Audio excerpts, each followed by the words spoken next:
الحمد للہ رب العالمین والصلاة والسلام علی سید المرسلین اما بعد فاعوذ باللہ من الشیطان الرجیم بسم اللہ الرحمن الرحیم۔ آئیے نور قرآنی میں موسیٰ علیہ السلام کا پارٹ نمبر 7واں سنتے ہیں۔ 6 پارٹ آ چکے ہیں، الگ الگ واقعات آئے ہیں۔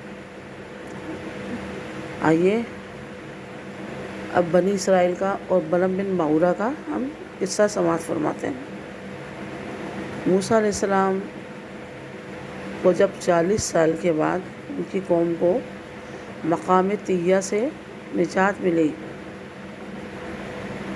تو یہ گئے تھے قوم عمالقہ، ایک جبار قوم، جبارین قوم تھی، بہت طاقتور جنگجو، ان سے لڑنے کے لیے جب یہ پہنچے تو قوم جبارین کے لوگوں نے اپنے ایک پیشوا سے کہا، تو وہاں پر قوم عمالقہ ملک شام کی طرف تھی اور یہ مصر سے ہجرت کر آئے تھے۔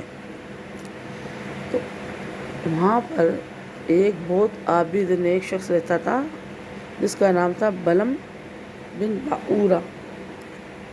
تو یہ بہت بڑا عالم تھا یہودیوں کا،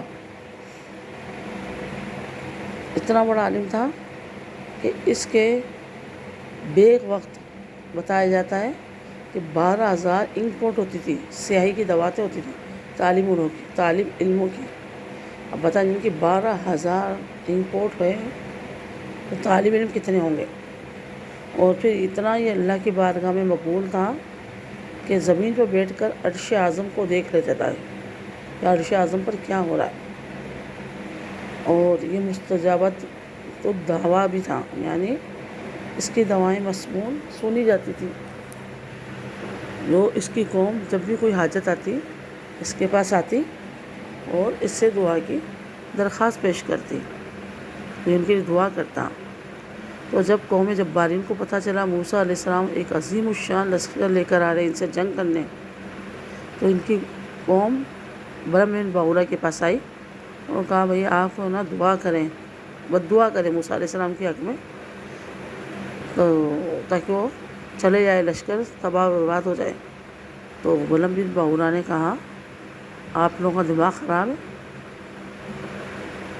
آپ کیوں میرے ایمان کے پیچھے پڑیں؟ وہ اللہ کے رسول ہیں، ان کے ساتھ مومنوں کی اور فرشتوں کی جماعت ہے، تو میری تو دنیا آخرت تباہ ہو جائے گی، میں ان کے حق میں بد دعا نہیں کروں گا۔ اب آپ کی قوم آپ کو اصرار کرتی رہی، روتی رہی، لیکن بلعم بن باورہ نہیں مانا۔ پھر بہت زیادہ اصرار ہوا تو بلعم بن باورہ نے کہا میں استخارہ کر لیتا ہوں، میرا رب مجھے کیا کہتا ہے۔ استخارہ میں منع آ گیا، بلعم بن باورہ نے منع کر دیا، لیکن آپ کی قوم نے کیا کرا، بہت زیادہ ہیرے جواہرات روپیہ پیسہ لے کر آپ کی اس کی بارگاہ میں گئی، بلعم بن باورہ کی۔ اب جب بہت گریہ زاری بھی کی اور بہت زیادہ دیا تو بلعم بن باورہ پر لالچ طاری ہو گیا اور کہا بھئی آپ تو عالم ہیں، موسیٰ علیہ السلام کا آپ کا مقابلہ کہاں سے چڑھا دیا، آپ تو اتنے عبادت گزار ہیں کہ آپ تو کہ دعائیں قبول ہو جاتی ہیں، یہ وہ۔ اب بلعم بن باورہ اپنی گدھی پر بیٹھ کر جہاں وہ جا کر دعا کرتا تھا خصوصی، وہاں اس پہاڑ حسبان کی طرف چلا، لیکن گدھی نہیں کھسک سکتی تھی، وہ زبردستی مار تو گدھی کو لایا، گدھی واپس مڑتی تھی۔ پھر گدھی کو اللہ تعالیٰ نے زبان دی، گدھی نے کہا اے بلعم تیرا ستیاناس ہو، مجھے فرشتے روک رہے ہیں، مجھے میرا رب منع کر رہا ہے، نہیں جا تو۔ لیکن وہ زبردستی کھینچ کر اپنی گدھی کو وہاں پہاڑ پر لے آتا ہے۔ اب جو ہے کیونکہ اس کی آنکھوں پر پٹی بن جاتی ہے، اوپر جا کر دیکھا اس نے کہ موسیٰ علیہ السلام کا لشکر قریب آ گیا پہاڑ پر سے۔ اب موسیٰ علیہ السلام کے لشکر کو دیکھ کر اس نے بد دعا کرنا شروع کر دی موسیٰ علیہ السلام کی قوم ان کے موسیٰ علیہ السلام کے حق میں۔ تو بلعم بن باورہ کی جیسے وہ بد دعا ان کے لیے کرتا، لیکن اس کی قوم کے حق میں وہ بد دعا ہو رہی تھی اس کے لیے، جس کو کہتا موسیٰ علیہ السلام کا بیڑا غرق ہو جائے، یہ تباہ برباد ہو جائے تو اس کی زبان سے نکلتا میرا میری قوم کا بیڑا غرق ہو جائے، ہم تباہ و برباد ہو جائے، تو آپ کی قوم نے سنا تو کر یہ تو کیا کر رہا ہے؟ تو کہہ رہے میں کیا کروں، میری زبان سے یہی نکل رہا ہے، میں کوشش کے باوجود موسیٰ علیہ السلام کے حق میں بد دعا نہیں کر پاتا۔ اور یہ بولتے بولتے بلحم بن مغرہ کی زبان باہر آ گئی اور لٹک کر سینے پر آ گئی۔ اب تو اس سے بات بھی نہیں ہو جا رہی ہے۔ اس نے پھر اپنی قوم سے کہا کہ تم نے تو میرا دین اور ایمان دونوں برباد کر دیا، میں تمہیں پناہ کر رہا تھا، ایک ہائے حسد کی اور لالچ کی پٹی میرے آنکھوں پر آ گئی۔ تو اس واقعے کو قرآن مجید کی سورہ اعراف پارہ 9 آیت نمبر 175-76 میں ارشاد فرمایا ہے، رب تعالیٰ نے تفصیل سے ہے پورا واقعہ، آپ پڑھ لیں، ترجمہ کنز الایمان، نور العرفان، صراط الجنان کے ترجمے کو پڑھیں، سورہ اعراف نکالیں، آپ کو پورا واقعہ یہ ترجمہ تفصیل ملے گا۔ یہ جب اس سے کہا تو وہ زبان نکالے، جب اس کو منع کرے تو زبان نکالے، یہ دھتکارا ہوا اس کے مطلب مذمت میں پورا آیا ہے۔ تو اور اب جو ہے موسیٰ علیہ السلام، ہم آگے کا واقعہ بتاتے ہیں، اس کا تو ایمان برباد ہو گیا اور یہ بہت بری موت مرا۔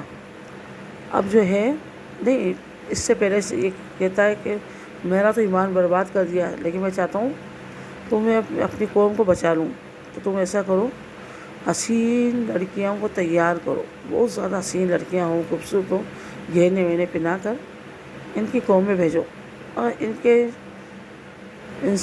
کی قوم میں سے کسی ایک شخص نے بھی بدکاری کر لی، اس کے ساتھ زنا کر لیا، تو ان پر عذاب آ جائے گا۔ یہ میں تمہیں ایک طریقہ بتاتا ہوں۔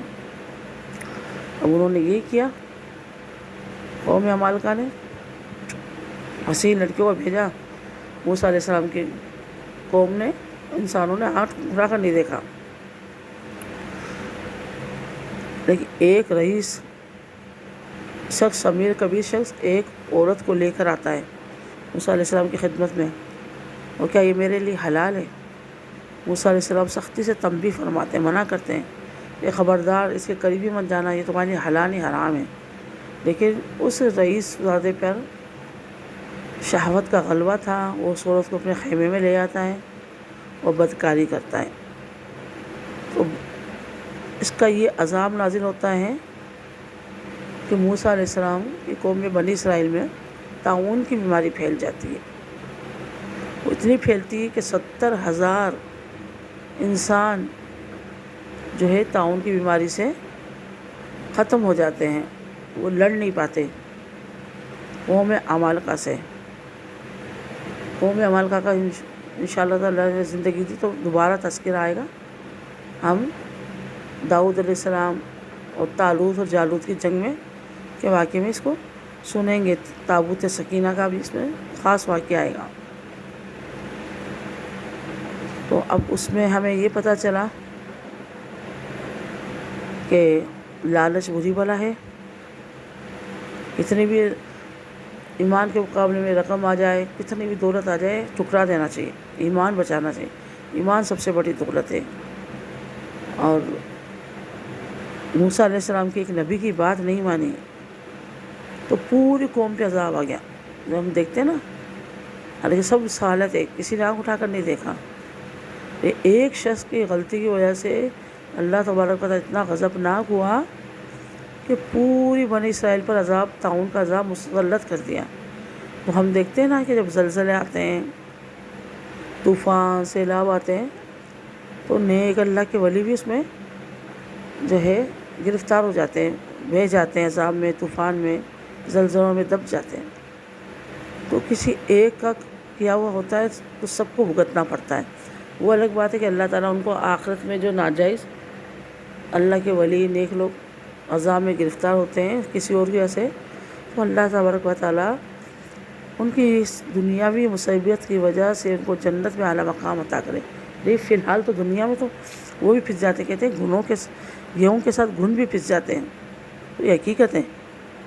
تو ہمیں ڈرنا چاہیے کہ کیا پتہ ہماری نحوست سے ہمارے گھر میں، ہمارے محلے میں، ہمارے علاقے میں، ہمارے ملک میں عذاب نازل نہ ہو جائے۔ اور پھر بلعم بن بعورہ جو ہے یہ کتے کی شکل میں اصحاب کہف کے کتے کی شکل میں جہنم میں جائے گا، اور اصحاب کہف کا کتا بلعم بن بعورہ کی شکل میں جنگل میں جائے گا۔ اصحاب کہف کا واقعہ بڑا دلچسپ ہے، لیکن وہ بھی آگے آئے گا، 15ویں سپارے 16ویں سپارے میں آئے گا۔ تو میرے یوٹیوب چینل سے آپ لوگ جڑے رہیں، اس کے لائک، سبسکرائب، شیئر بھی کریں، کمنٹ بھی کریں۔ اگر آپ کو بیان پسند آتا ہے، کوئی غلطی ہے تو میری اصلاح فرمائیں۔ انشاءاللہ تعالیٰ میں اپنی غلطی کو درست کروں گی۔ اب انشاءاللہ جو ہے آئندہ بھی ہم بیان سنتے رہیں گے، اللہ نے چاہا۔ اللہ تبارک و تعالیٰ مجھ کو حق بیان کرنے کی، آپ سب کو حق بیان سننے کی سعادت عطا فرمائے۔ آمین آمین بجاہ النبی الامین، وما علینا الا البلاغ المبین۔